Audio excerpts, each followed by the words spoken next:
In Hard Target 1993, Jean-Claude Van Damme delivers one of the wildest moments of his entire career.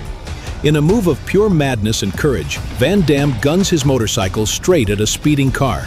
The impact is devastating.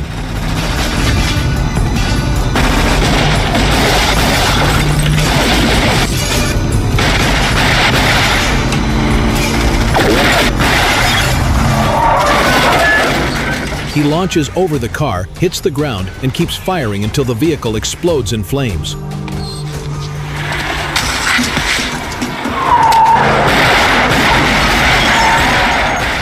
Raw, intense action, the perfect snapshot of 90s action cinema.